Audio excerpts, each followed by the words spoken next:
Hoje nós vamos falar sobre a criatividade e as polaridades, Yin e Yang, Logos e Eros. Se você ainda não se inscreveu, se inscreva no meu canal, deixe um like se curtir esse vídeo e deixe as suas sugestões, dúvidas e questões nos comentários.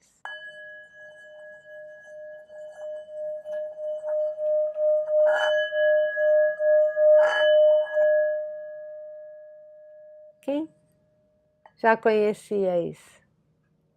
O nome disso é Orim ou sino tibetano. Quando eu estava fazendo o cursinho, o meu pai estava indo fazer, me convidou e eu quis ir junto, um curso de filosofia oriental e artes marciais com o professor querido Jorge Guimarães, com quem eu aprendi a meditação Zen. Olhem que sorte, aprender a meditar com 19 anos de idade. Eu aprendi com ele também sobre o I Ching, um oráculo chinês, que ele tem 64 hexagramas.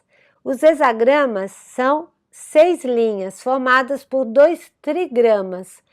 Trigrama são formados por linhas yang, masculinas, retas, e linhas yin, femininas, quebradas. Então, diferentes combinações dessas linhas representavam situações da vida humana de qualquer pessoa, e são 64 possibilidades de combinações, que começam com as 2 primeiras. Yang, o criativo, o número 1, que são 6 linhas retas. Essa energia do eu tenho a força, do mago com bastão na mão, da flecha direcionada e indo para o seu alvo, energia Yang, energia de ação. E a energia Yin, as 6 linhas rompidas, a energia do receptivo, do vaso, do acolhimento, da não ação, do autorrecolhimento.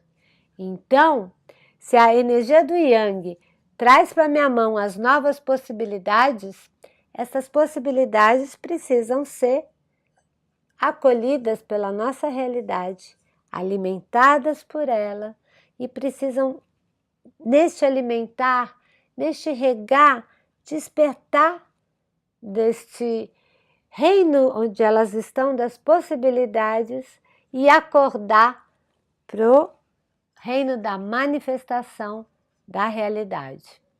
Então, essas 2 energias, Yang e Yin, o criativo e o receptivo, quando colocadas juntas, no seu abraço amoroso, elas ensejam, elas dão início a um processo criativo, que gera toda a multiplicidade. Por isso, em todos os mitos de criação, no início está o Pai Céu e a Mãe Terra, Gaia e Urano, na mitologia grega, que se unem e, a partir do seu abraço, dão origem a toda a criação, a toda a multiplicidade. E esses princípios estão contidos no caos original. Marie-Louise von Franz, uma autora junguiana, ela fala que a criatividade é a energia que circula entre os polos Yin e Yang, masculino e feminino, de uma pilha. Então ela envolve a reunião desses princípios, mas de uma maneira amorosa. E de uma maneira amorosa é uma maneira criativa ao mesmo tempo. Esse som que eles geram juntos, os orientais dizem que é o som do Om, o som original de onde veio toda a criação. Hindus dizem que no nosso corpo a gente tem vários centros de energia, várias dimensões da nossa consciência chamados de chakras. E o chakra básico, também chamado de chakra raiz, cuja cor é vermelha, nos liga à terra, nos liga à matéria, a energia da Mater, mãe, a energia de Shakti, energia do grande feminino, energia de Gaia. O 7º chakra, que está no topo da nossa cabeça, nos liga ao céu. Na mitologia, então, hindu, a gente tem os 2 chakras, e esse chakra coronário, a cor é branca.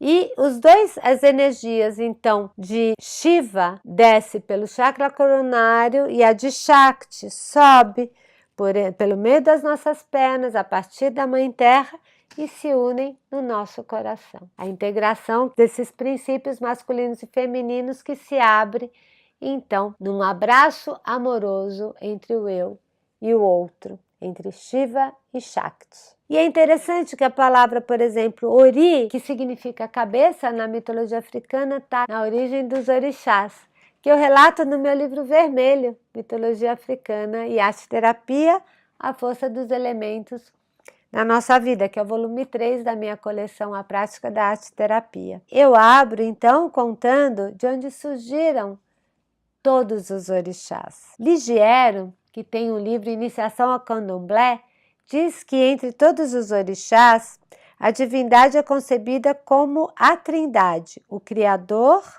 que é o Lof, Olodumare, que é a lei universal, e Olorum, a força vital. E a Ronilda Ribeiro, no livro dela, que foi minha professora na Faculdade de Psicologia da USP, no livro dela Alma Africana no Brasil, ela conta que, entre muitos nomes dados para Deus na cultura iorubá, o mais antigo deles seria Olodumare, cuja raiz é O, Senhor de, parte principal, líder absoluto, chefe, autoridade, Odu, muito grande, recipiente profundo, muito extenso, pleno, e Mare, aquele que permanece, aquele que sempre é. Mari é aquele que é absolutamente perfeito, o Supremo em qualidades. E ela diz que outros nomes para Deus seriam Olorum, Senhor e Orum, céu, e que, portanto, tem a conotação de Senhor do céu. Orize, Ori, cabeça. Se, origem, significando fonte da qual se originaram os seres ou fonte de todos os seres. Olofim, Orum, formado por Olofim, que é rei, e Orum, céu, designando, portanto, o Senhor do céu. Olori, derivado de Oni, Senhor, e Ori, cabeça, tendo o significado de Senhor de tudo que é vivo. E ela cita como atributos do Ser Supremo, único, ser rei, único, criador, rei, onipotente, transcendente, juiz e eterno, sendo a poderosa rocha que nunca morre. Esse conto conta como toda a multiplicidade veio desta rocha principal, desta unidade. Então ela conta que Olodumare ordenou que Orixá viesse com Orumilá ao mundo e depois de algum tempo Orixá quis possuir um escravo, porque ele tinha terras para trabalhar, ele quis ter um ajudante. Então ele teve um escravo que Alofoufa, aquele que alguém traz sobre a própria cabeça. O que aconteceu? Esse escravo trabalhava para ele nas terras dele, não é? Trabalhava para o orixá. Ele pediu então para o orixá lhe dar um pedaço de terra, porque ele queria ter uma terra própria para ele trabalhar, para ele cultivar. E assim ele se tornou dono de terras que ficavam na costa de uma montanha perto da casa de orixá. Em 2 dias ele construiu sua cabana, limpou o mato, cultivou suas terras, mas ele era muito ganancioso. Fez um plano para destruir orixá e ficar com as terras dele. Como no local existiam grandes pedras, ele pensou em deslocar uma dessas pedras do alto da montanha sobre orixá.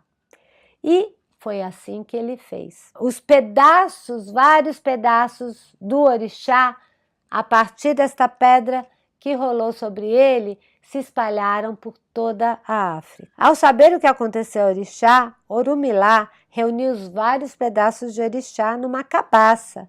Alguns pedaços foram levados para Irange, lugar de origem do orixá, e outros foram distribuídos por todas as partes do mundo. Ribeiro então comenta que este mito mostra que na sua origem o conceito de orixá alude a uma unidade da qual decorreram todas as divindades. Sugere também que o uno se manifesta no múltiplo, que aquilo que é dividido será um dia reagrupado. Vejam que interessante. não é? Se a criatividade tem a ver com concretizar alguma dessas infinitas possibilidades, é muito importante nós reunirmos todas elas em torno do núcleo central e nos reconectarmos com o divino em nós, com a fonte de onde vem a geração de toda essa possibilidade, de todas essas infinitas possibilidades. E assim nós temos uma vida criativa e que nos abre para possibilidades de escolha cada vez mais amplas.